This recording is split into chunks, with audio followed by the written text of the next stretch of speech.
Alim ulama, para tuan guru, para tokoh agama, tokoh masyarakat, imam masjid, imam musola, ustadz, ustadzah, haji, hajah yang hadir bersama kita di malam hari ini, dan juga yang kami muliakan, kami hormati segenap aparatur pemerintahan yang ikut hadir bersama kita di malam hari ini, dan juga segenap pengurus Masjid Walimah serta panitia Maulid Nabi Muhammad SAW.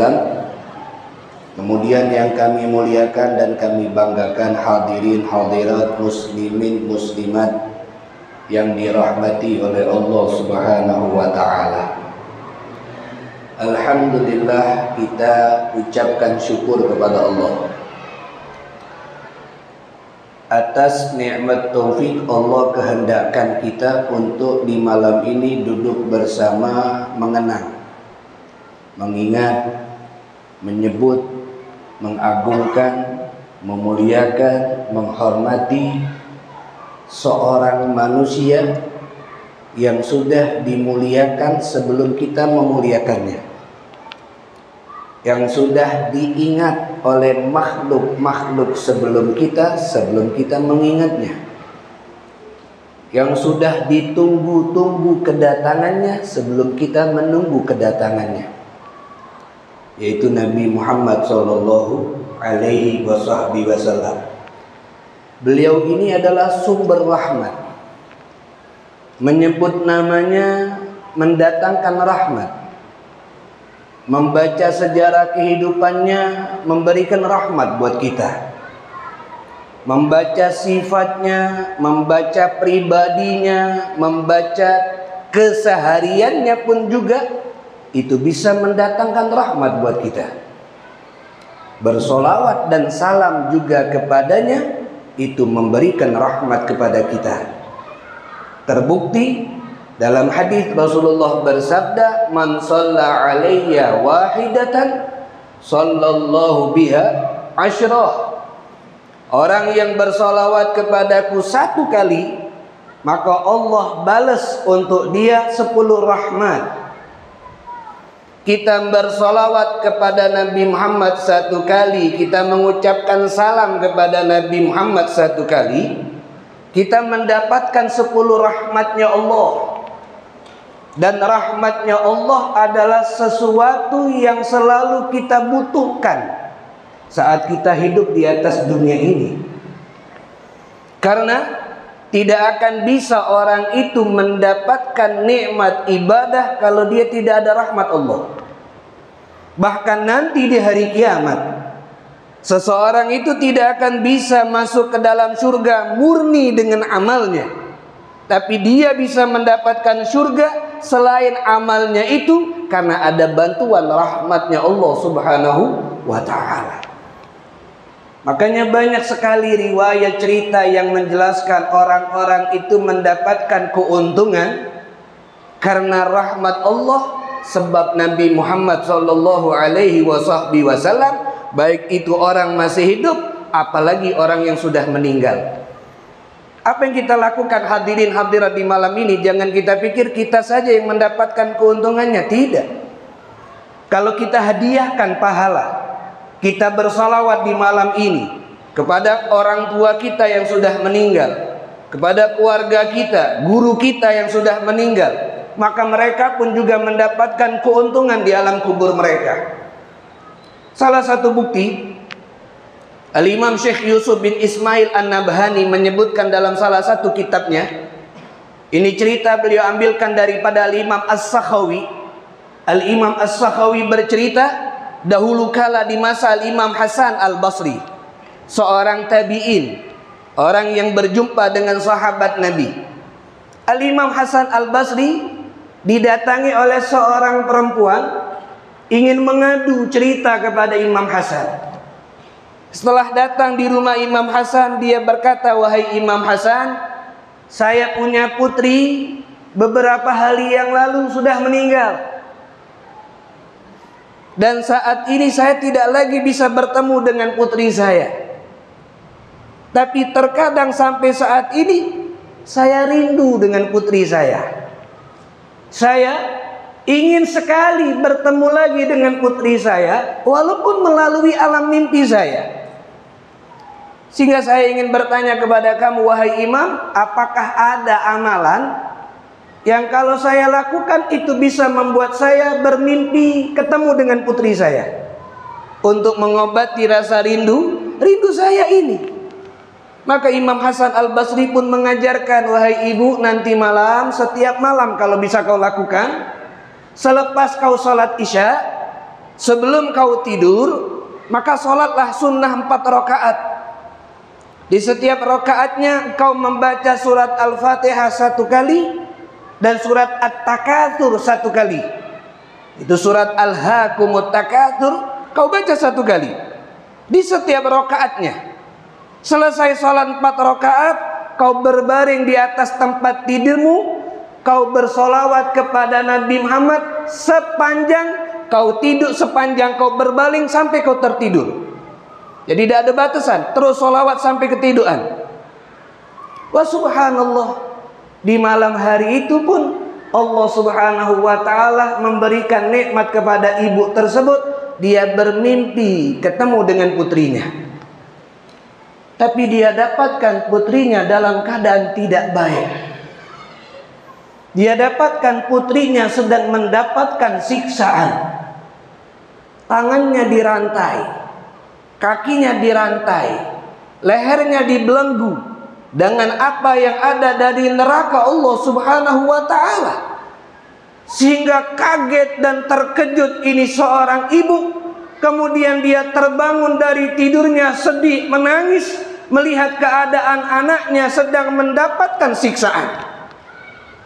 Sehingga esok hari pun dia langsung menemui Imam Hasan untuk menceritakan kalau dia sudah bermimpi ketemu putrinya, tapi dia dapatkan putrinya dalam keadaan tidak baik. Akhirnya Imam Hasan pun merasakan sedih mendengar cerita dari ibu tersebut, dan Imam Hasan mengatakan, wahai ibu, tolong selamatkan anakmu dengan kau perbanyak sedekah dan kau hadiahkan pahala sedekahmu itu untuk anakmu, agar anakmu mendapatkan keringanan daripada siksaannya. Maka ibu pun ingin mengamalkan apa yang disampaikan oleh Imam Hasan Al-Basri. Ketika ibu tersebut pulang, masuk waktu malam, Imam Hasan Al-Basri ingin tidur. Imam Hasan Al-Basri dalam tidurnya bermimpi ka'annal qiyamah. Dia melihat seakan-akan ini terjadi hari kiamat. Dan dia melihat di situ ada satu orang perempuan sedang duduk di ranjang yang empuk kasurnya, yang di samping kanan kirinya penuh dengan kemewahan. Kemudian perempuan tersebut memanggil Imam Hasan, wahai Hasan, apakah kau kenal aku? Maka Imam Hasan mengatakan, tidak, aku tidak kenal, siapa kamu?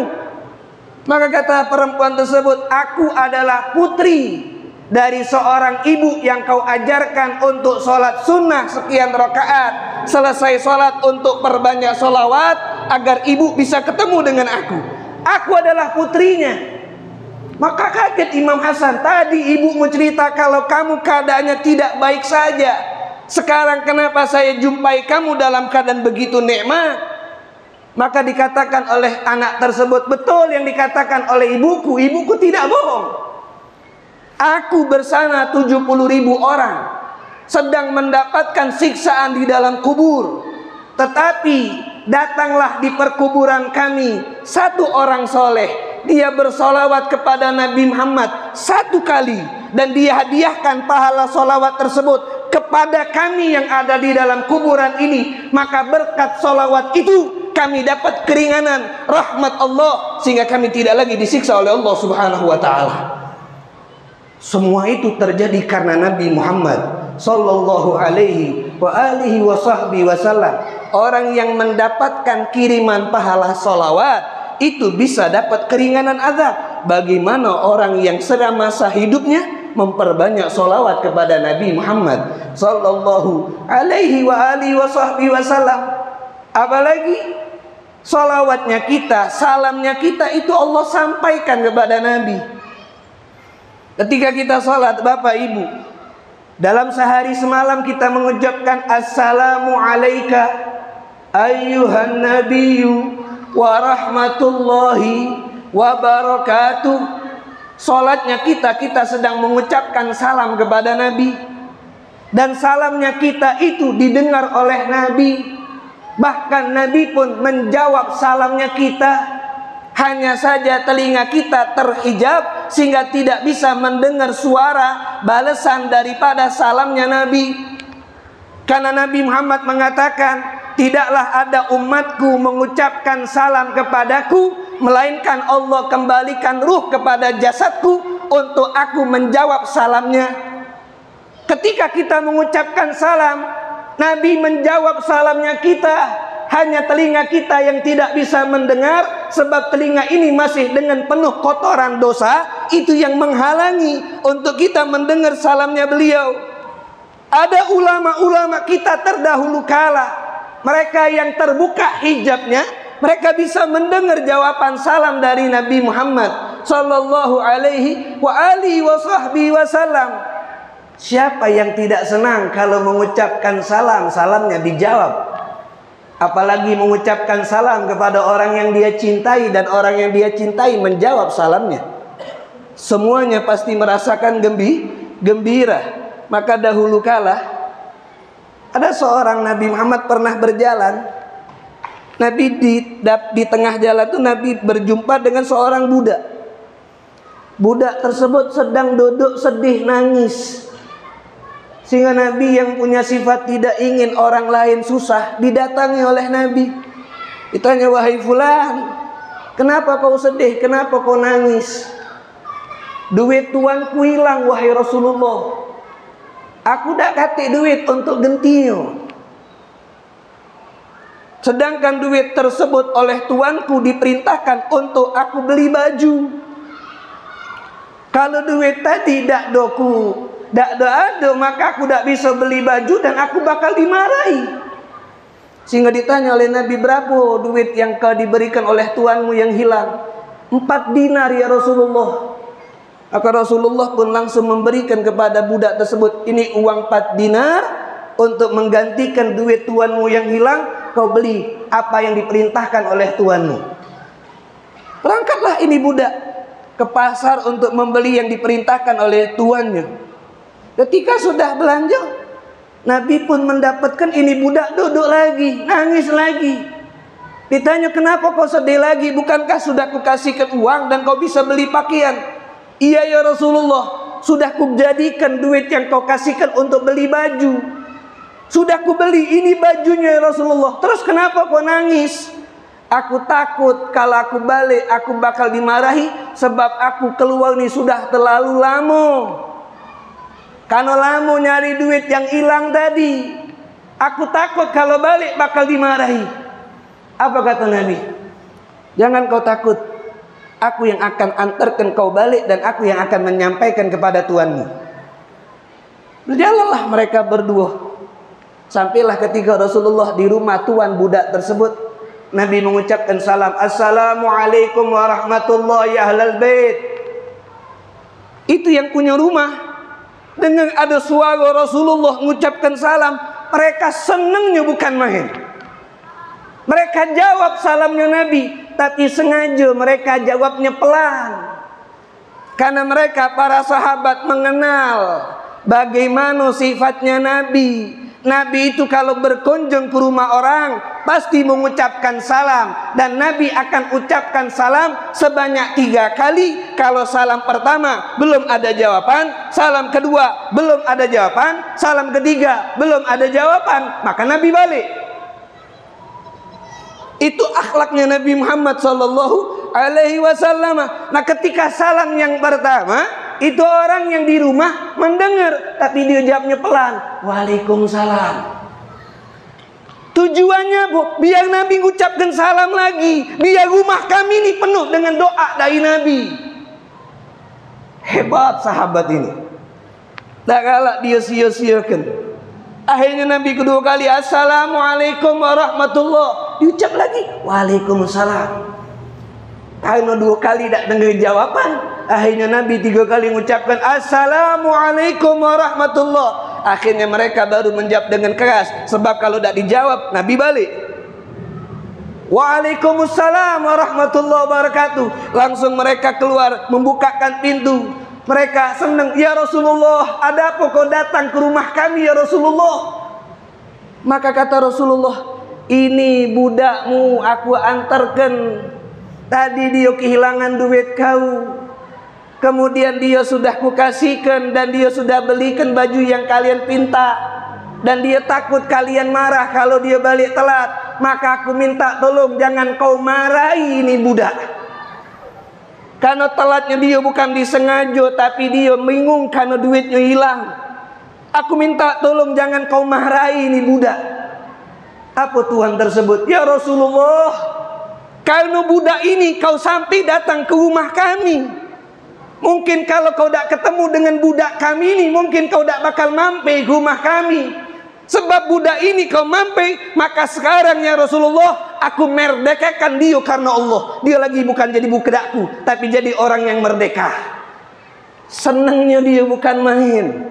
Sehingga budaknya dimerdekakan. Kenapa? Sebab budaknya Nabi galak mampir ke rumah dia. Akhir sebagai ungkapan syukurnya, dia merdekakan budak tersebut. Sampai dia mengatakan, ya Rasulullah, sebenarnya dari salam pertama kami dengar salamnya engkau, tapi kami nyapelan karena kami kepengen rumah kami ni banyak dapat doa dari kau wahai Rasulullah. Ini sahabat senang kalau diucapkan salam oleh Nabi. Makanya kita heran kalau kita tak galak dapat salam dari Nabi Muhammad sallallahu alaihi wasallam. Bagaimana tak dapat salam? Tak galak salam sama Nabi, tak galak salawat kepada Nabi besar Muhammad sallallahu alaihi wasallam. Makanya apa yang kita lakukan malam ini nikmat. Kita dapat salamnya dari Nabi. Mudah-mudahan kita betul-betul dapat salam dari Nabi. Walaupun kita belum bisa dengar suara salamnya Nabi saat ini, mudah-mudahan salamnya Nabi kepada kita bentuk rahmatnya, sehingga kita dijaga iman kita sampai kita meninggal husnul khatimah. Kelak kita kaget dapat syafaatnya Nabi Muhammad sallallahu alaihi wasallam. Amin ya rabbal alamin. Hadirin hadirat yang dirahmati oleh Allah Subhanahu wa taala. Sebenarnya bingung nak ceramah, karena sambutan tadi lah ngomong sepuas-puasnya. Sepuas-puasnya di mana? Kalau untuk Nabi tak katik puas. Kalau bahas tentang Nabi Muhammad tidak ada puasnya. Tak katik waktunya. Karena saking luasnya apa yang ada bersama Nabi. Cuman yang saya pikirkan sikap. Kalau saya lama-lama perutnya bapak ibu marah, lapar. Yang belum makan malam lapar. Apalagi Haji Ulil yang ngomong 1,5 jam dia tuh ngelaparan.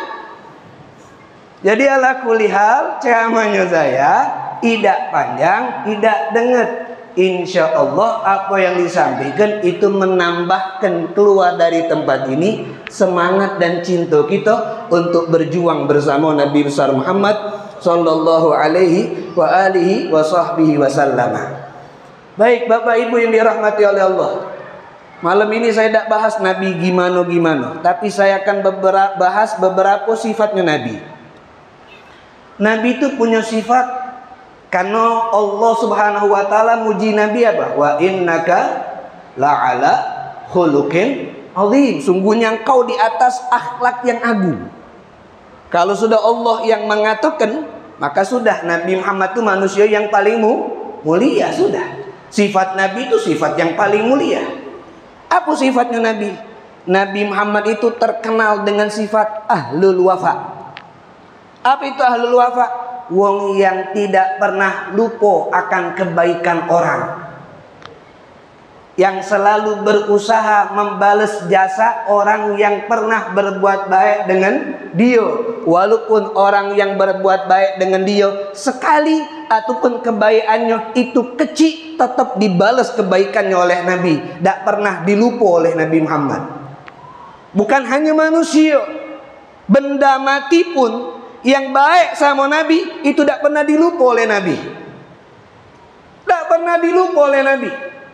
Sampai dalam kitab Syekh Ahmad Zaini Dahlan pernah menceritakan di Mekah itu ada sikok batu besar. Setiap Nabi lewat, itu batu mengucapkan salam sama Nabi. Sampailah Nabi hijrah di Madinah, maka Nabi cerita sama sahabatnya, aku sampai sekarang ingat tentang batu besar yang setiap aku lewat dia mengucapkan salam kepadaku, di mana posisinya, bagaimana bentuknya, sampai sekarang aku ingat. Bagaimana bentuk Nabi tidak pernah melupakan batu yang sering mengucapkan salam ketika Nabi melewatinya. Apalagi kita, tidak bakal dilupakan oleh Nabi kalau kita semasa hidup banyak salam dan sholawat kepada Nabi Muhammad sallallahu alaihi wasallam. Bahkan Nabi kalau membalas kebaikan orang, selama Nabi bisa balas dengan yang setimpal, Nabi balas dengan yang setimpal. Kalau tidak, Nabi tawarkan, kau nak minta apa dari aku, apa yang diminta oleh orang tersebut pasti akan dipenuhi oleh Nabi. Paling kecilnya cara Nabi Muhammad membalas yaitu dengan mendoakan. Kita lihat Nabi Muhammad ini tidak pernah luput jasa. Dari awal dia kenapa menjadi Rasul. Nabi Muhammad mengatakan dalam hadisnya, ana da'watu Ibrahim wa bisyaratu Isa wa manam ummi. Kata Nabi, aku ni pacak jadi begini karena berkat doanya Nabi Ibrahim. Kadang-kadang mohon maaf, ini kalimat seperti ini kadang-kadang banyak dilupakan oleh anak kalau sudah jadi wong hebat. Ini karena aku.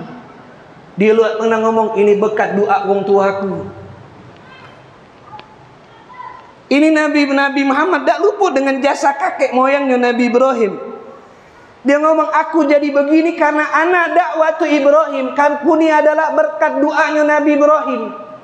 Walaupun Nabi Ibrahim tercipta dari Nabi berupa cahaya, tetap Nabi mengakui dan mengingat jasa orang terdahulu.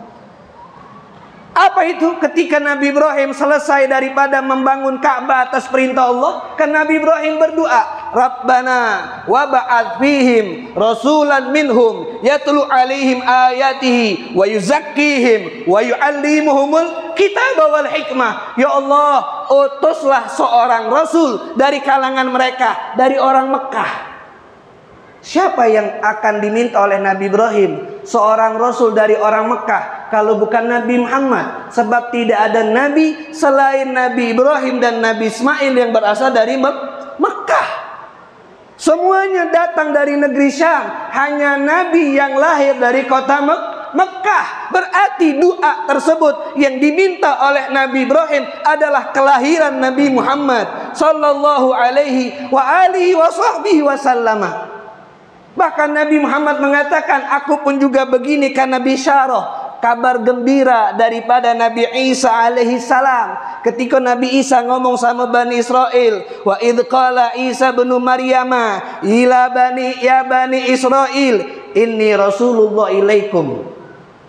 Wahai Bani Israel, aku ni utusan Allah kepada kalian, musaddiqan lima ma baina yadayya minat Taurah, dan aku ni membawa apa yang turun kepada kalian dan membenarkan daripada kitab Taurat dan adanya kitab Injil. Kemudian Nabi Isa mengatakan, wa mubasyiran bi rasulin ya'ti min ba'dihi ismuhu Ahmad. Dan aku ni ngenjuk kabar gembira sama kamu. Setelah aku akan ada seorang rasul yang di langit dia dikenal dengan nama Ahmad, di bumi dikenal dengan nama Muhammad. Jadi Nabi Isa sudah ngenjuk tahu.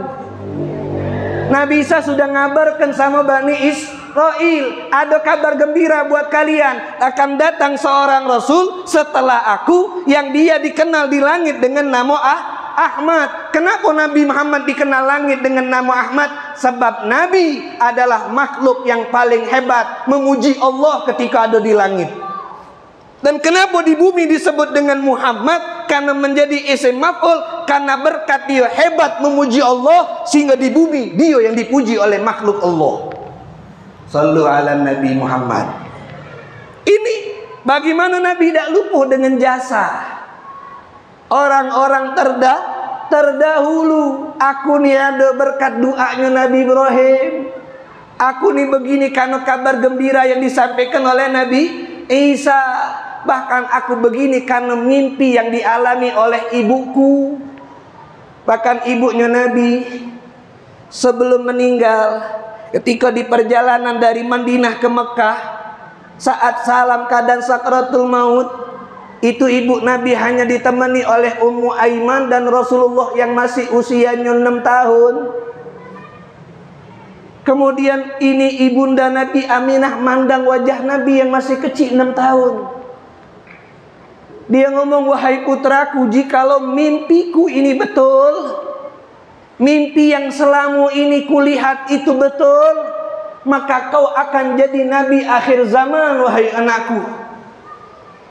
Tapi jikalau ini mimpiku tidak betul, maka aku berharap agar Allah menjaga kamu, wahai anakku. Ini ibundanya sambil menangis ketika sadar ibundanya akan meninggalkan anaknya. Maka Nabi Muhammad pun tidak sanggup. Dengan Nabi katakan, wahai ummah, wahai ibu. Bahkan ketika Aminah meninggal, maka Nabi yang menggali tanah untuk menguburi ibunya. Anak 6 tahun menggali tanah untuk menguburi ibunya. Begitu hebat ketabahan Nabi Muhammad sallallahu alaihi wasallam. Tapi Nabi tidak lupa, aku begini karena mimpi yang dilihat oleh ibuku dalam mimpinya. Inilah ahlul wafa. Kenapa saya bahas tentang sifat ahlul wafa? Karena zaman ini banyak orang melupakan jasa-jasa orang terdahulu, terutama orang-orang yang banyak memberikan manfaat untuk agama kita, untuk kehidupan kita. Terlebih anak, mohon maaf, banyak melupakan jasa orang tua. Terlebih ketika anak tersebut sudah jadi orang hebat. Karena kalau sudah begini, tidak diingatkan, khawatir kita akan masuk di zaman yang Nabi Muhammad menyampaikan, itu zaman dekat dengan hari kiamat, ketika seorang ibu sudah menjadi budak dari seorang anak. Jangan melupakan jasa. Walaupun dia jadi hebat, ini berkat doa ibuku sehingga aku jadi begini. Ini berkat doa ayahku. Kalau bukan karena doa ibu, mungkin aku tidak jadi orang begini. Aku ini siapa? Orang malas, tidak punya kepandaian. Aku begini karena doa ibuku, doa abahku. Itu yang diajarkan oleh Nabi Muhammad sallallahu alaihi wasallam. Ahlul wafa. Bahkan Nabi tidak pernah lupa. Kalau Nabi sudah berjanji dengan orang, Nabi penuhi. Sampai ada orang berjanji sama Nabi, bertemu di sikok tempat, tanggal sekian, jam sekian. Belum nyampe waktu, Nabi sudah tiba di tempat itu. Ketika jam waktu janjian datang, itu orang lupa kalau ada janji sama Nabi. Dia ingat kapan? 3 hari setelah waktu yang dijanjikan baru ingat, no aku ada janji 3 hari kemarin sama Nabi Muhammad. Maka apa yang dilakukan? Dia langsung datang ke tempat tersebut. Dan ketika dia datang ke tempat yang dia berjanji sama Nabi, dia dapatkan Nabi masih di situ. Nabi tidak galak bergerak. Maknanya setiap saat Nabi jam itu selalu ke tempat itu sampai dia bertemu dengan wong yang berjanji untuk ketemu dengan Nabi. Tak galak Nabi melanggar janji. Tak galak Nabi melupakan apa yang sudah dia ucapkan sama orang lain, termasuk kebaikan orang yang beliau dapatkan. Nabi tidak pernah melupakannya. Makanya sahabatnya Anas bin Malik yang menjadi pelayan Nabi dapat doa dari Nabi, dapat nasihat dari Nabi. Bahkan ada sikok sahabat ketika nengok di gelas Nabi itu ada rambut. Ada sahabat Nabi nak minum, di gelas Nabi itu ada rambut 1 helai. Maka sahabat ini langsung cepat-cepat ngambil rambut yang ada di gelas Nabi, biar Nabi minum, tak terminum rambut tadi. Ketika Nabi lihat baiknya sahabat ini menghilangkan rambut supaya Nabi tidak minum rambut tadi, maka Nabi mendoakan, Allahumma jamilhu, ya Allah perindah ini sahabat. Ketika masuk waktu tua, kawan-kawannya lah berubah galau dari bentuk, dia tak berubah. Yang kawannya rambutnya maaf lah berubah, dia tak berubah rambutnya. Yang pandangan matanya kawannya sudah berubah, agak pudar, dia tidak. Bahkan punya badan masih gagah, seperti dia dapat doa dari Nabi. Doanya Nabi kabul, Allahumma jamilhu, ya Allah perindah dia. Jadi walaupun sudah tua tetap terlihat indah karena berkat dapat doa Nabi. Sebab apa? Cuma ngilang ke satu helai rambut. Kita kadang-kadang ucapkan makasih lagi nanda. Ada wong tanpa kita sadari ngese ke ini. Kan kita tak minta, tapi wong kepengen. Paling tidak jenengi hati wong tadi, makasih. Ini kadang mohon maaf, masih tidak senyum lagi tidak mengut. Mana kita nak membalas kebaikan orang. Karena itu yang dicontohkan oleh Nabi besar Muhammad sallallahu alaihi wasallam. Ada satu lagi riwayat. Namanya sahabat Rabi'ah bin Ka'ab. Ini sahabat bapak ibu setiap hari ke rumah Nabi. Gawenya cuman ke rumah Nabi untuk ngurusi Nabi. Kalau Nabi butuh banyung, dia yang ngambil. Kalau Nabi butuh ini, dia yang nyiapkan. Setiap hari. Sampailah sholat isya. Kalau Nabi sudah sholat isya di masjid, balik ke rumah, nah itu baru dia balik ke rumahnya. Kadang-kadang tidak sempat balik karena masih cemas. Nabi sudah masuk rumah nih habis sembahyang isya. Kadang-kadang dia masih nunggu depan pintu rumah. Jangan-jangan Nabi masih butuh banyung. Kaget kalau Nabi keluar, aku dak katik siapa yang ngambil. Masih kepikiran seperti itu. Akhirnya dia duduk depan rumah Nabi karena capek seharian. Akhirnya kadang-kadang pernah ketiduran di depan rumah Nabi. Tapi kata sahabat Rabi'ah bin Ka'ab, ini ada hadis cerita ini disebutkan dalam kitab Sunan Ahmad. Hadis riwayat Imam Ahmad. Sehingga kata sahabat ini, ketika aku mendengar Nabi saat sudah masuk di rumah, dari dalam rumah tuh aku dengar kalimat zikir. Nabi membaca Rabbi willi warhamni wa tub alayya. Terkadang Nabi baca subhanallah wa bihamdihi subhanallahil azim. Zikir yang dia dengar yang keluar dari lisan Nabi. Karena Nabi nengok baiknya sahabat ini, dan Nabi tidak bisa balas seperti dia, yaitu dengan ngurusi keperluan dia, sebab Nabi ada tanggung jawab yang besar. Sehingga Nabi ngomong sama sahabat ini, "Hei Rabi'ah, aku ingin mengucapkan terima kasih sama kau karena sudah banyak nolong aku. Maka aku ingin membalas kebaikan kau dengan silakan kau minta apa be kepada aku. Salni masyikta a'taitu. Mintalah apa yang kau ingin minta, aku kabulkan permintaan kau." Apa yang dilakukan sahabat? Ini sahabat pintar. Minta apa ya Rasulullah? Iya. Pasti dinjuk? Iya. Kalau memang itu tawaran dari kau, boleh tak minta waktu mikir? Jangan sekarang aku nyebutkannya, minta waktu 3 hari untuk aku berpikir. Aku harus minta apa sama kamu? Karena ini tawaran yang jarang datang ini. Akhirnya kata Nabi, silakan. Ketika dia berpikir, kalau aku minta dunia ini habis. Katik kenangannya sama Nabi. Ini penjuan daya Nabi. Kalau aku meninggal, tak aku bawa nih. Habis kenangannya. Kalau aku minta urusan rezeki biar lancar, biar banyak, rezeki tak diminta, sampai itulah. Karena rezeki itu tanpa kita minta pasti sampai. Rezeki itu walaupun tidak dicari tetap sampai. Karena apa? Karena rezeki itu sudah Allah jamin. Wa ma min dabbatin fil ardi illa 'alallahi rizquha. Adapun mencari rezeki, menjemput rezeki itu adalah ikhtiar, dan ini disunnahkan oleh pendapat ulama antara Imam Malik dan Imam Syafi'i. Kalau Imam Malik memang berpendapat rezeki tidak usah dicari, yakin ini nyampe. Kalau Imam Syafi'i rezeki nyampe, tapi dibantu dengan dicari biar lebih ragap nyarinya. Debat mereka berdua nih, ini guru sama murid. Imam Syafi'i itu muridnya Imam Maliki. Berdebat karena belum nemu solusi. Akhirnya Imam Syafi'i pamit balik. wahai guru saya pamit balik dulu. Nanti kalau sudah ketemu kita diskusi lagi. Tidak marah ini guru, walaupun yang ngajak berdebat muridnya, karena mencari jawaban terbaik. Akhirnya ketika Imam Syafi'i balik, melihat ada satu nenek tua habis belanja dari pasar, banyak barang. Imam Syafi'i langsung nawak ini, "Nek, boleh tak aku bantu bawa barang nenek?" Silakan. Dibantu oleh Imam Syafi'i. Setelah sampai di rumah nenek tadi kepengen ucapkan terima kasih. "Nak, ini aku ada kue sepeging, baiklah hadiah buat kau." Saat nih mau kue tadi, Imam Syafi'i berpikir, nah betul lah uji aku. Usaha dulu baru dapat rezeki. Usahaku nolong nenek nih, tinjak dapat kue.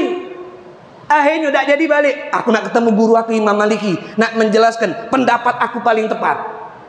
Ketika sampai di rumah Imam Maliki, dia cerita kalau tadi ketemu nenek tua bawa barang banyak, dia bantu sampai di rumahnya dikasih kue. Benar tak wahai guru, pendapat aku usaha dulu baru dapat rezeki. Karena aku lagi kenyang, kata Imam Syafi'i, nambahlah kau wahai guru. Ketika Imam Maliki ini, nah benar tak uji aku? Aku duduk di rumah, tiba-tiba kuenya nyampe. Berarti tidak perlu dicari rezeki. Rezeki itu datang dewek. Siapa yang benar? Siapa yang salah? Benar halo? Katik salah. Karena rezeki dicari tetap sampai, tidak dicari tetap sampai. Ini sahabat berpikir, kalau aku minta rezeki, ya rezeki sudah dijamin oleh Allah. Dan rezeki pun juga bagian daripada dunia. Cuman satu yang aku belum tahu, nasib aku di akhir kiamat kage. Inilah yang harus aku minta sama Nabi. Akhirnya ketika sudah 3 hari dia ketemu, ya Rasulullah, aku sudah tahu apa yang harus aku minta. Apa kata Nabi? Aku minta sih kok ya Rasulullah, tolong kau berdoa kepada aku, kepada Allah, agar Allah memasukkan aku ke dalam surganya, dan Allah menyelamatkan aku dari api nerakanya, dan Allah menjadikan aku teman kau di dalam surga. Hebat permintaannya nih. Minta dimasukkan ke dalam surga, diselamatkan dari api neraka, dan jadi kawan Nabi di surga. Inilah orang yang cerdas, yang memikirkan nasib masa depan sejati. Mintaannya kepada orang yang doanya pasti Allah kabulkan. Minta untuk kehidupan yang abadi, bukan minta untuk kehidupan yang fana. Kita ini lain. Datang ke kiai, datang ke ulama, minta urusan dunia. Lah dunianya dapat, lupa sama ustaz tuh. Kita kan banyak mintanya kalau ketemu ustaz. Ustaz doakan rezeki lancar, ustaz doakan gaya gawian dapat. Tak pernah kita minta ustaz doakan biar hati anak bersih. Ustaz doakan biar saya istiqomah. Ustaz doakan biar saya selamat dari api neraka. Ini urusan akhirat yang diminta oleh sahabat. Sehingga Nabi pun ketika dengar kaget. Man ya'muruka, man yu'allimuk. Siapa yang ngajari kau minta doa seperti itu? La ahad, tak ada ya Rasulullah. Ini inisiatif aku sendiri. Akhirnya Nabi tersenyum sampai terlihat gigi gerahamnya Nabi. Kemudian Nabi ngomong, "Idzan, kalau begitu da'autuk, aku doakan kau. Cuman aku minta bantuan agar doa aku ini Allah kabulkan, tolong bantu aku. A'inni ala binafsika bikathrati sujud. Bantu aku dengan dirimu banyak-banyak sholat. Jangan cukup dengan doaku baik, tapi kau lah galak semayang." Maknanya apa? Sekelas Nabi, wong minta doa Nabi, doakan aku masuk surga. Tapi yang doa tadi dak galak semayang, dak bakal masuk surga. Walaupun yang doakannya Nabi, sampai Nabi ngomong, "Ku doakan, tapi tolong bantu aku biar doa aku nih benar Allah sampaikan dengan kau banyak sholat." Karena ketika aku minta, Allah lihat, oh benar, dia ini kepengen masuk surga dengan rajin melakukan ibadah. Begitulah kalau kita minta sama Allah, jangan cukup minta, tapi bantu dengan usaha. Karena ketika habis minta, kita bantu dengan usaha, Allah melihat, oh betul-betul dia minta sama aku. Bukan hanya minta, tapi ada usahanya yang tidak henti. Akhirnya disampaikan oleh Allah Subhanahu wa ta'ala. Kalau cuma ngangkat tangan, ya Allah kayukan aku pegawai nanda, ya Allah kaya aku buka toko dah galak. Ya kayo mimpi tadi. Dak bakal cepat Allah sampaikan kalau dak dibantu dengan usaha.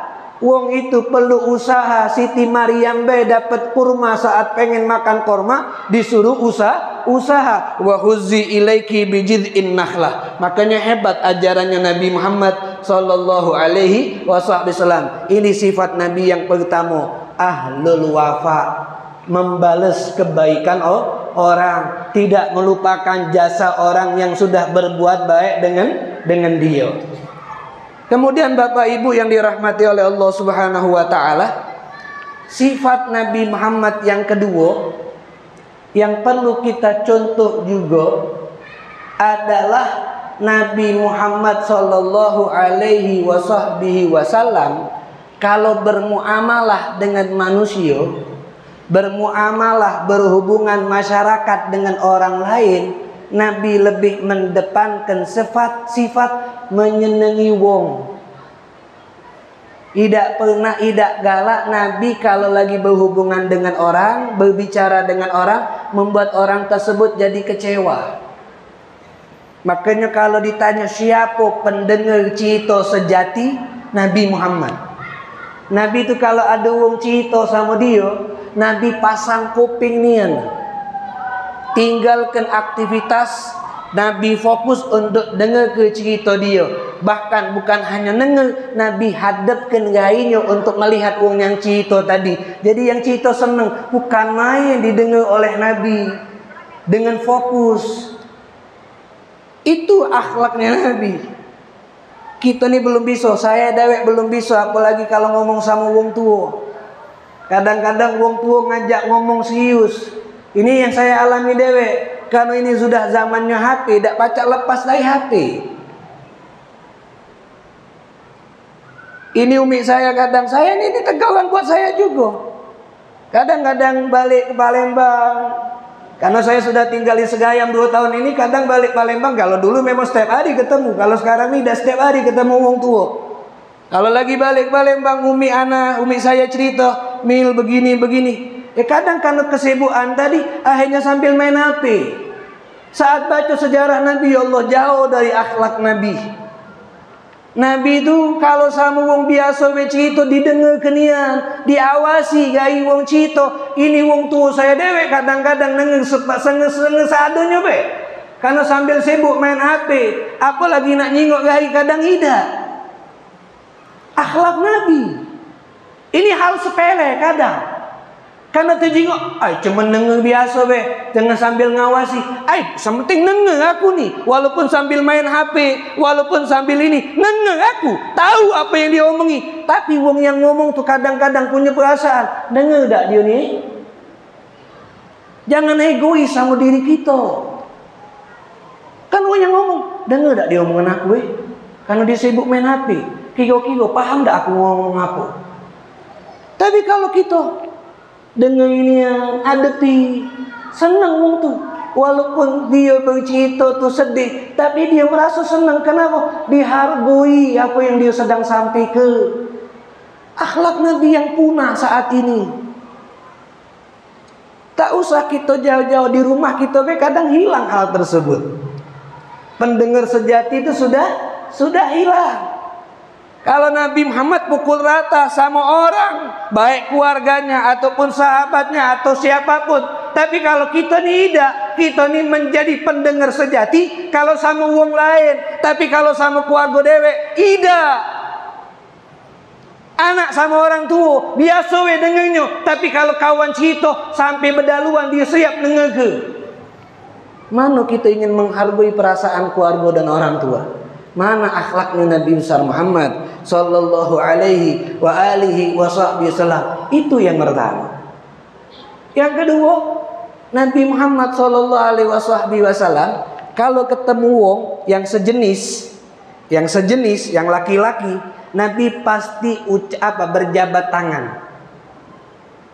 Dan ini jabat tangan yang diajarkan oleh Nabi itu bukan nyentuh ujung jari sama ujung jari, bukan.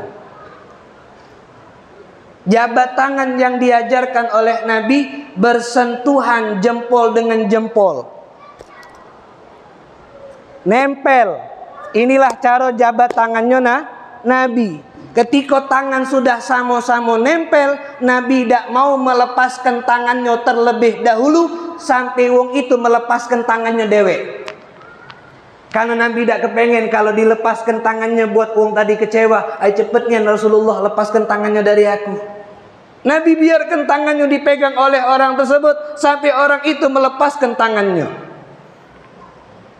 Akhlak yang saat ini bisa kita lihat, hilang cara jabat tangan seperti ini. Kadang-kadang sama jenis memang ini masih sama jenis ini. Kalau lain jenis ya lain masuk akal. Ini sama-sama jenis begini, nyentuh jari sama jari, bukan salaman, senggolan itu. Salaman itu ketemu sampai jempol. Kalau jari sama jari, senggolan. Dan jangan kita langsung tarik, biarkan orang itu yang narik duluan. Kenapa? Biar dia sudah puas dulu, supaya senang dulu. Karena sifatnya Nabi tidak pernah ingin orang itu kecewa, tidak pernah orang itu sedih. Karena menenangkan hati orang itu sangat luar biasa. Ada di dalam diri Nabi besar Muhammad sallallahu alaihi wa alihi wa sahbihi wasallam. Bahkan Nabi Muhammad kalau ada orang datang, Nabi sambut dengan sukacita. Bahkan kalau tempat duduk tersebut sudah sempit, apalagi yang datang itu seorang tokoh atau orang yang terpandang dari kaumnya, maka Nabi yang langsung turun tangan untuk menjamu dia. Pernah ada satu orang tokoh dari satu kabilah datang telat, di majelis ini sudah penuh. Tak katik lagi tempat duduk dan tak ada tikar lagi, langsung tanah. Maka Nabi melihat, langsung Nabi lepaskan sorbannya, Nabi lemparkan ke orang tadi. Kemudian Nabi katakan, pakai ini sebagai alas duduknya kamu. Maka sahabat tadi ketika dapat sorban Nabi disuruh untuk jadikan alas duduk, tak mau dia jadikan kesempatan, dipeluk sorbannya Nabi, dicium sorbannya Nabi, kemudian dia balikkan, tak pantas bagi aku ya Rasulullah untuk duduk di alas sorbannya kau ini. Nabi tak kepengen orang lain tuh kecewa. Nah sifat ini kan sudah banyak punah, karena sudah banyak dianggap hal sepele. Padahal itu hal yang paling mulia. Kenapa? Menjaga perasaan orang, nyenangi orang. Itu sifat yang akan dimuliakan oleh Allah Subhanahu wa ta'ala. Makanya kata Nabi, khairun nas anfa'uhum linnas. Sebaik-baiknya manusia yang paling banyak ngenjuk manfaat. Kalau kita tidak pacak ngenjuk manfaat dengan duit, dengan ilmu, dengan tenaga, paling tidak ngenjuk manfaat nyenangi wong jadilah.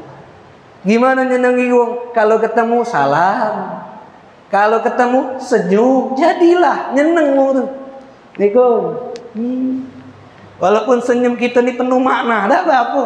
Alhamdulillah dia senyum sama aku. Coba, apa kabar? Kamu apa dia salah aku nih? Kan jadi bertanya-tanya. Nah inilah bagaimana hal yang sepele, tapi itu yang dilakukan oleh Nabi besar Muhammad sallallahu alaihi wasallam. Dan Nabi pun tidak malu. Kalaupun harus penesan tidak malu, selama itu penuh dengan batasan yang memang sifatnya tidak ada kebohongan dan nyenengi hati orang. Pernah Imam Ali dengan Rasulullah makan korma bareng. Imam Ali ini kalau tidak salah dalam riwayat Imam Ali atau sahabat yang lain kepengen menesani Nabi, kepengen jahil sama Nabi. Akan kurma, kalau Rasulullah biji kurmanya taruh di depannya kan, kaget mau dibuang. Oleh sahabat ini, saya lupa antara Imam Ali atau sahabat yang lain, kurma yang dimakan taruh di depan Nabi bijinya. Setelah kurma dia habis, dia ngomong, ya Rasulullah, antum nih banyak juga makannya. Kumo biji kumo yang paling banyak nih di depan antum. Berarti antum yang paling banyak makan kumo. Kami dikit, ada kati katanya. Bukti depan anak nih cuma sikok biji kumo. Berarti antum yang paling banyak makan biji kumo. Tujuannya untuk jahil sama Nabi. Nabi marah. Tidak. Apa kata Nabi? Dibales. Bukannya yang lebih hebat makan kau. Loh kenapa ya Rasulullah? Kalau saya makan banyak biji tidak aku makan. Kalau kau makan banyak sampah bijinya juga. Buktinya sampai depan tidak ada lagi biji gumu. Sampai sahabat tersebut senyum ketawa. Bagaimana akhlaknya Nabi besar Muhammad sallallahu alaihi wasallam. Coba bawahan ngolah ke atasan. Bang aja gue. Kau tuh bawahan aku. Nesani aku pak kau. Padahal kadang-kadang kan butuh. Atasannya di waktu ketika bekerja, ketika di luar bekerja, ya sama kita nih. Guru sama murid di saat waktu belajar, di luar belajar sama, ada batasannya tetap. Tapi kalau menesannya sudah, selama tidak berlebihan, selama tidak kelewatan, jangan sampai gitu. Berarti kita ada kesombongan. Nabi Muhammad, pemimpin manusia, dijailkan seperti itu. Tidak ada Nabi marah. Justru Nabi balas dengan cara sampai sahabat itu malu dewek. Karena pinternya Nabi. Sampai kau biji lagi kau makan. Kalau aku cuma makan kumanya weh. Nah inilah akhlak yang hilang dari kita. Sifat yang dicontohkan oleh Nabi besar Muhammad sallallahu alaihi wa alihi wa sahbihi wasallam. Jam 10 lah bergerak galau badan nih. Bergerak tuh tanda gelisah sudah. Gelisah. Kalau yang ngomong ni lemak ngoceh we pokoknya. Nak ngoceh apa be terserah. Yang nengu ni kan kadang lah bergeser ke kanan, lagi ngok jam, ibu-ibu lagi pasar, nasi minyak agak dingin, tahu ada nasi minyak, karena tadi sore kopi ngenjuk tahu disuruh makan keraknya gitu, masya Allah disuruh makan keraknya, bukan suruh makan nasi minyaknya, keraknya dulu yang ninjuk, kerak tadi nih, masya Allah, kita tutup dengan sikap lagi sifatnya Nabi biar ganjil kan dua sudah ahlul wafa dan sifat bermuamalah Nabi dengan orang. Yang terakhir sifatnya Nabi besar Muhammad sallallahu alaihi wasallam, Nabi itu disebut dengan sifat an-nawal. Kenapa saya ngomong an-nawal? Karena begini kata ulama, sebab orang tuh bisa jatuh cinta karena tiga.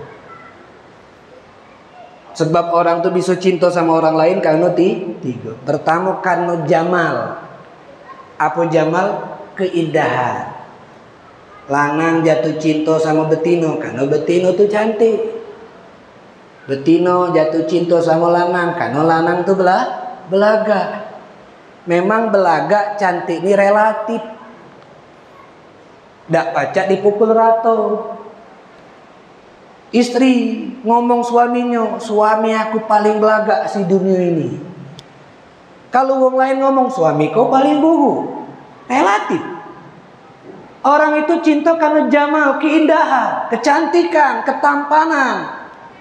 Tapi Nabi Muhammad adalah manusia yang paling jamal, manusia yang paling tampan, manusia yang paling indah, manusia yang paling elok.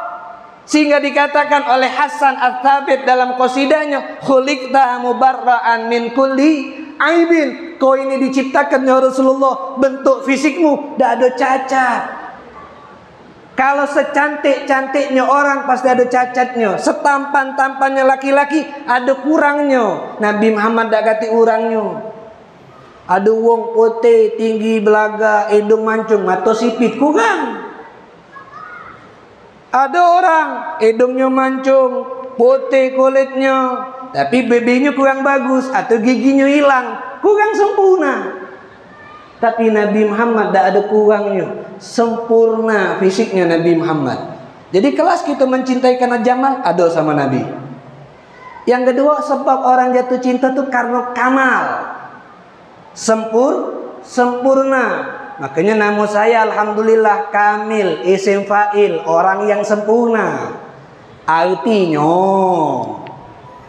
wongnya belum, artinya baik.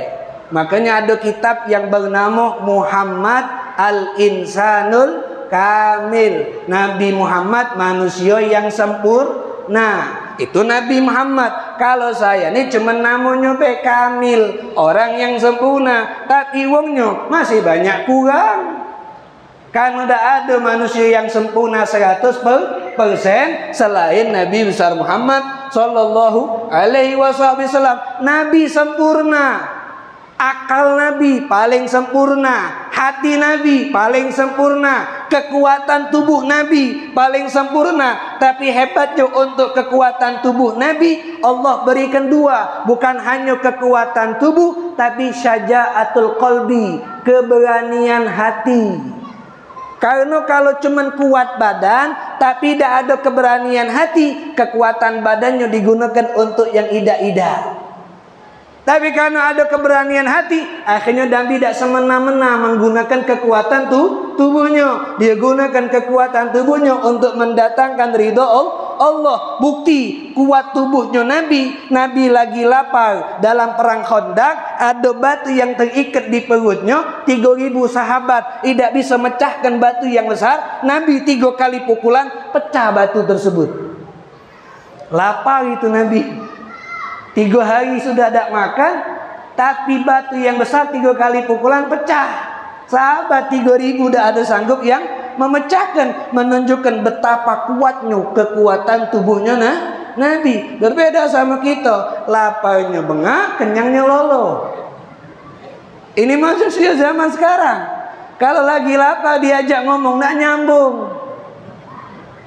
Lagi lapar diajak ngomong serius, sudahlah, hilang baik. Kalau sudah kenyang tambah jadi. Jadi kalau kepengen ngajak orang berbicara serius, jangan pas dia lagi lapar, jangan pas dia lagi kenyang, pas lagi sedang nyambung pasti. Maka itu alasan tadi saya tadi sudah cukup karena yang lapar tidak bakal nyambung dengan ceramah nih. Masya Allah. Jadi ceramahnya harus pintar, banyak alasan, baca stop ceramah. Ala kulli hal itu kekuatan Nabi, dan masih banyak lagi kesempurnaannya Nabi. Nah, yang ketiga, kenapa orang itu bisa jatuh cinta? An-nawal. Apa nawal? Kepedulian terhadap orang lain. Kau ngapain cinta sama dia? Dia tuh jiwanya peduli sama gue. Dia rela untuk adik-adiknya, walaupun dia tidak perlu sekolah, yang penting adiknya sekolah tinggi, dia cukup sekolah pikir baik. An-nawal, kepedulian sama orang lain yang besar. Jikalau kita cari 3 tadi, al-jamal, keindahan, al-kamal, kesempurnaan, an-nawal, kepedulian terhadap orang yang paling hebat, tidak lepas semuanya ada di dalam diri Nabi Muhammad sallallahu alaihi wasallam. Kalau keindahan sudah tidak perlu kita bahas, kalau kesempurnaan sudah tidak perlu kita bahas, tapi kepeduliannya Nabi ini perlu kita bahas. Nabi peduli sama siapa? Tidak lain tidak bukan Nabi peduli dengan kita. Peduli dengan kita sendiri selaku umatnya. Apa kepedulian Nabi? Allah gambarkan itu dalam Al-Quran. Laqad ja'akum rasulun min anfusikum azizun alaihi ma anittum harisun alaikum bil mu'minina raufur. Telah datang kepada kalian seorang rasul dari diri kalian. Sifatnya apa? Azizun alaihi ma'anittum. Terasa berat kalau ada sesuatu yang membebani kita. Nabi tidak kepengen kita ini menjalankan syariat dalam keadaan terbeban. Makanya banyak sesuatu Nabi rela meninggalkannya, walaupun Nabi senang melakukannya, khawatir, takut jadi hukum wajib buat umatnya, dan itu membebani umatnya. Buktinya dalam malam sholat taraweh, Nabi Muhammad di malam pertama sholat di masjid sendirian, diikuti oleh beberapa sahabat. Malam esoknya lebih banyak yang mengikuti sholat Nabi. Malam ketiga jumlah yang mengikuti lebih banyak. Saat Nabi tahu yang mengikuti dia sholat di malam hari di bulan Ramadan jumlahnya banyak, malam keempat Nabi tidak mau keluar. Sampai subuh baru Nabi keluar. Ketika ditanya kenapa tidak keluar ya Rasulullah, kami kepengen sholat sama kau ya Rasulullah. Apa kata Nabi? Aku sengaja tidak keluar, takut kalau malam ini aku keluar, malam besok aku keluar, turun perintah dari Allah, wajib sholat di malam hari di bulan Ramadan. Dan aku tidak kepengen, takut itu membebani umatku.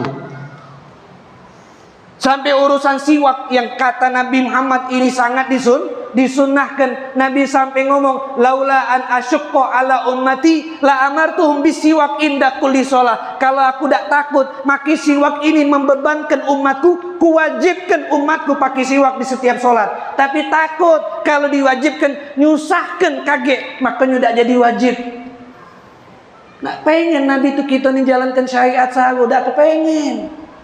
Sehingga kalau kita bertanya kenapa Nabi rela naik ngadep Allah minta kekurangan sholat dari 50 waktu jadi 5 waktu, karena mikir ke umatnya. Kalau Nabi sanggup 50 waktu, Nabi takut umatnya tidak sanggup.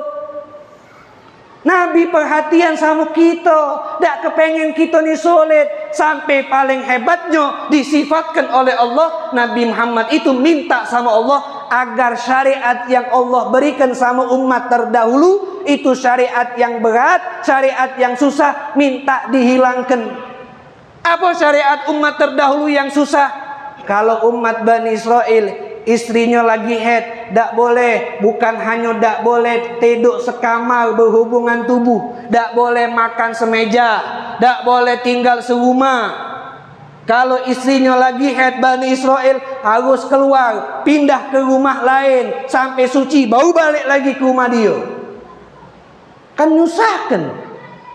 Ya kalau yang punya rumah banyak, kalau punya rumah siko nak pindah ke mana? Dihilangkan. Akhirnya apa? Walaupun istri kita lagi haid, masih boleh makan sebareng sama kita, minum sebareng, tinggal serumah, tidur seranjang. Yang tak boleh cuman hubungan tubuh yang dilarang. Dimudahkan. Kalau umat dahulu mereka kejatuhan najis, tak bisa disucikan kecuali harus dipotong baru suci. Kalau kita walaupun kejatuhan najis yang punya bau yang kuat, yang punya warna yang kuat, dikucek 3 kali pakai sabun, tak hilang warnanya, tidak hilang baunya, dimaafkan, boleh dipakai sholat, tak perlu dipotong. Kalau umat dulu harus dipotong, dibuang, dihilangkan untuk umat Nabi Muhammad. Kalau dulu berbuat dosa di pagi hari, mereka akan lihat di depan pintu rumah mereka nama mereka dan gawe mereka semalam. Malaikat yang nempelkan sehingga tetanggonya, kawannya tahu galo dosa dia semalam. Kalau ada yang malam ni berbuat dosa, kawannya tak tahu, besok pagi kawannya nyingok, oh gawe dia semalam ini. Atau tampang. Malaikat yang nangok di depan pintu rumah orang gawe dosanya kita. Kita alhamdulillah, kita berbuat dosa di rumah dewean, kawan kita tak tahu. Bahkan tak ada nama kita di depan pintu rumah kita. Orang masih berhusnudzon, kita ni wong baik walaupun kita penuh dengan dosa. Kenapa? Aib kita tak dibuka, sebab itu dihilangkan oleh Allah karena permintaan Nabi. Tak kepengen umatnya susah. Umatnya dewek sudah ditutup aibnya, tak dibuka, dia cerita sama kawannya.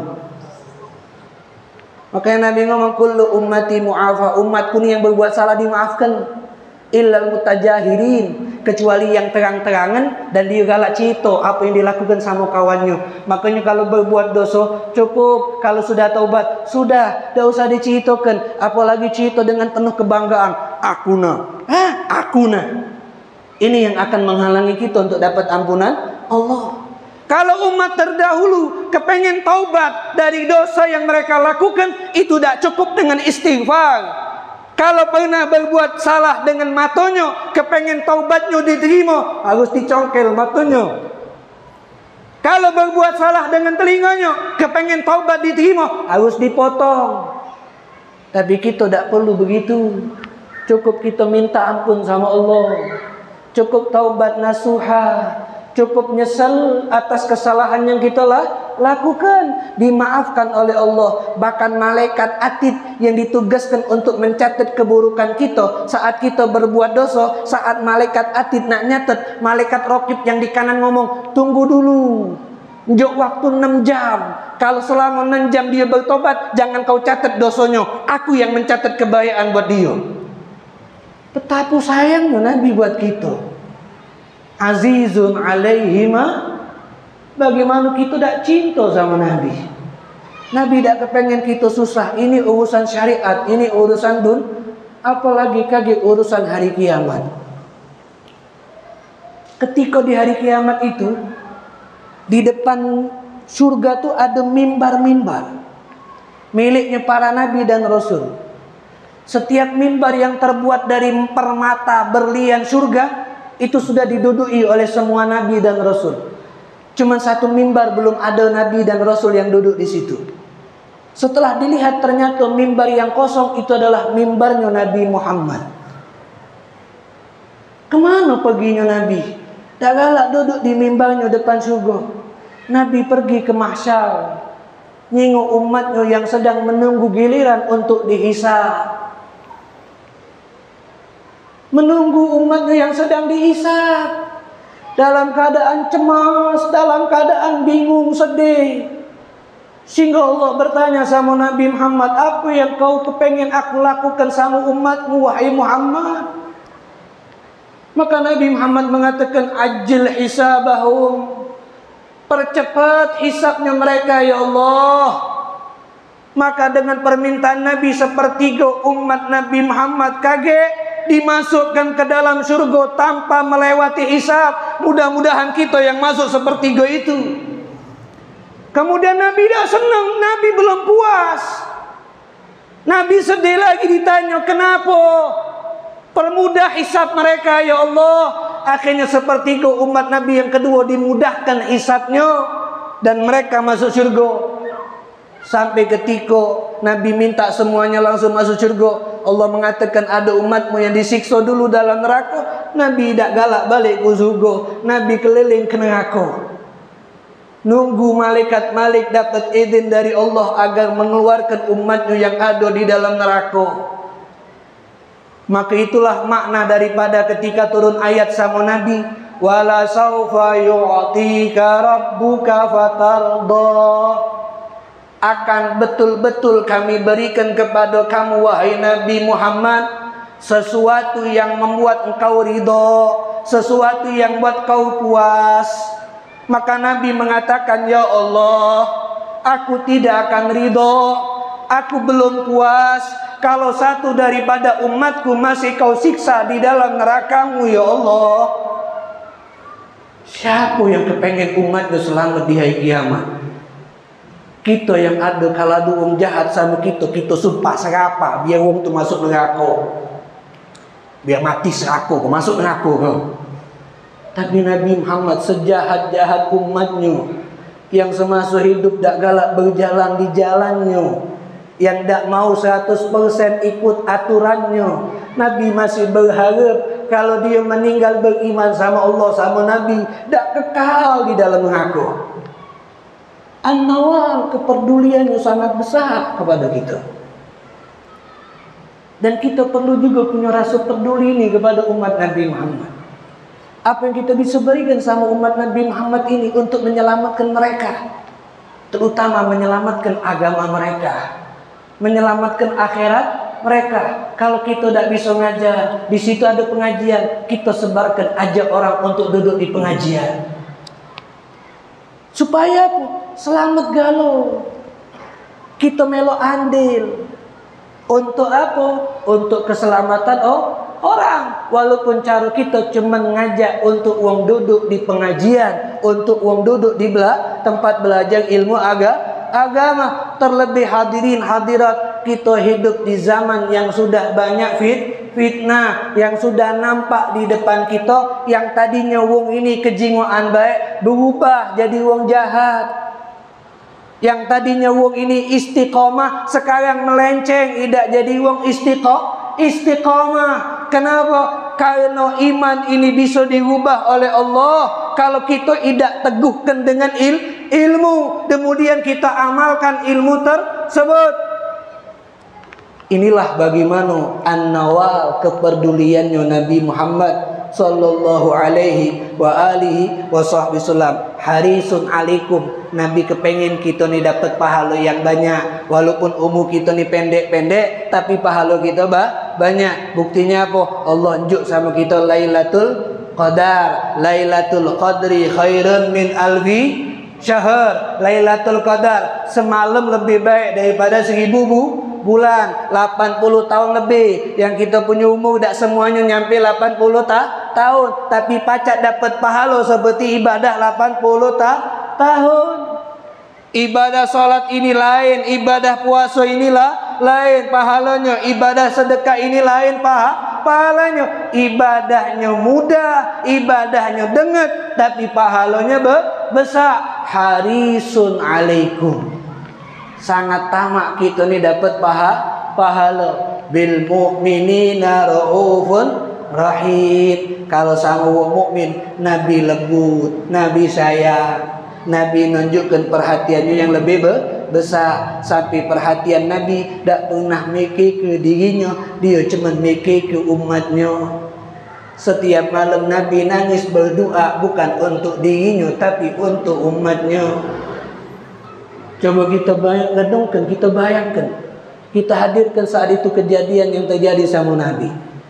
Biar kita sadar mak mano sayangnya Nabi sama kita. Nabi itu setiap malam sholat berdoa sambil nangis sampai basah jenggotnya. Sampai Aisyah pernah bertanya, ya Rasulullah, kenapa kau siksa diri kau sampai begitu hebat air mata yang keluar? Apa yang kau doakan ya Rasulullah? Sampai hebatnya nangis kau ya Rasulullah. Apa kata Rasulullah? Wahai Aisyah, kau ingin tahu doanya aku? Dan kau ingin aku doakan juga wahai Aisyah? Maka kata Sayyidatuna Aisyah, tentu ya Rasulullah, siapa yang tidak mau didoakan oleh kamu? Apa Nabi ngomong? Wahai Aisyah, Allahumma ighfir li Aisyah ma taqaddamat wa ma ta'akharat wa ma a'lanat wa ma asarrat wa ma adharat wa ma abtanat. Ya Allah, ampuni dosa Aisyah yang lalu maupun yang akan datang, yang terang-terangan ataupun secara sembunyi, yang zahir ataupun yang batin. Kau senang tidak wahai Aisyah dengan doaku seperti itu? Apa kata Aisyah? Bagaimana aku tidak senang ya Rasulullah?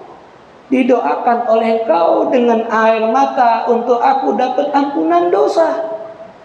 Setelah itu Nabi Muhammad, ketahuilah wahai Aisyah, setiap malam aku menangis minta sama Allah, bukan untuk aku wahai Aisyah, bukan untuk putriku putraku wahai Aisyah, bukan untuk keluargaku wahai Aisyah, tapi aku minta setiap malam kepada Allah sambil menangis untuk umatku wahai Aisyah. Aku minta sama Allah agar Allah mengampuni dosa umatku. Tangisan Nabi Muhammad untuk kita umatnya. Nabi tidak pernah menangis untuk dirinya. Nabi hanya menangis untuk umatnya. Kita tidak pernah menangis untuk Nabi Muhammad.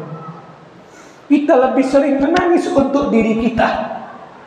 Maka momentum maulid ini, hadirin hadirat, teteskanlah air mata kita untuk Nabi Muhammad. Apa yang kita teteskan air mata untuk Nabi Muhammad tidak sebanding dengan membalas tetesan air mata yang setiap malam keluar untuk kita.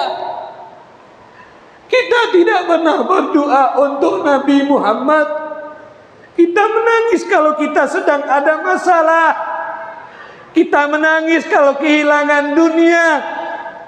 Tapi kita tidak pernah menangis ketika kehilangan Nabi Muhammad.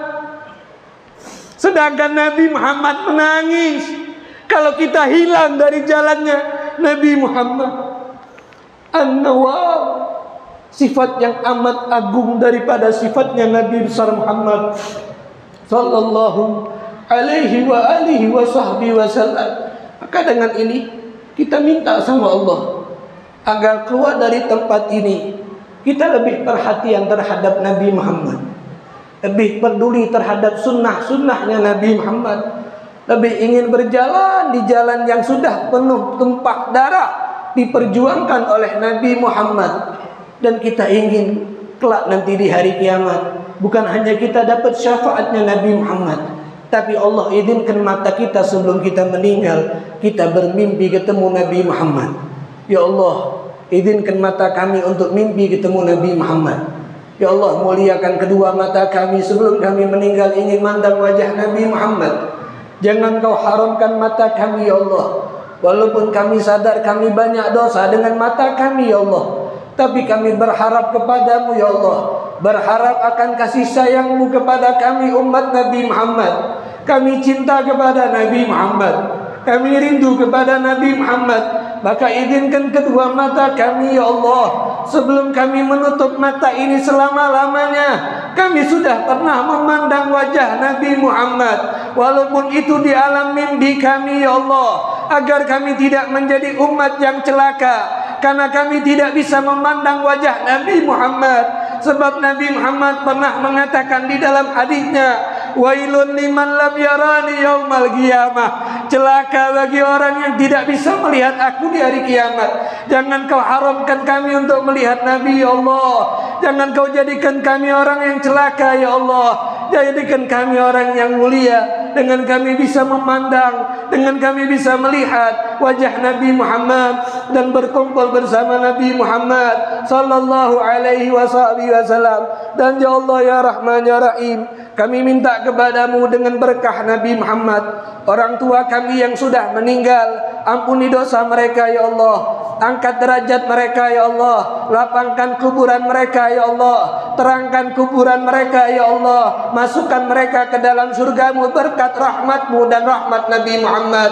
Ya Allah, orang tua kami yang masih hidup, guru kami yang masih hidup, panjangkan usia mereka dalam keadaan sehat afiat, panjangkan usia mereka dalam keadaan sehat afiat, dalam keadaan taat kepada Allah dan Rasulullah, agar kami bisa dibimbing oleh mereka, dinasihati oleh mereka. Ya Allah, jadikan anak-anak kami anak yang soleh dan solehah, anak yang bisa menyelamatkan kami nanti di hari kiamat, anak yang mendoakan kami ketika kami meninggal. Ya Allah, jangan jadikan anak kami anak yang tidak menyelamatkan kami, anak yang justru menyusahkan kami nanti di hari kiamat, anak yang lupa dengan kami nanti ketika kami meninggal. Ya Allah, jadikan kami anak yang berbakti kepada orang tua kami. Jangan kau kabarkan kepada orang tua kami kabar yang menyusahkan mereka ya Allah, kabarkan kepada orang tua kami kabar yang menggembirakan mereka ya Allah. Dan jikalau kau ingin mencabut ruh kami, maka izinkan kau cabut ruh kami dalam keadaan kami beriman kepadamu ya Allah,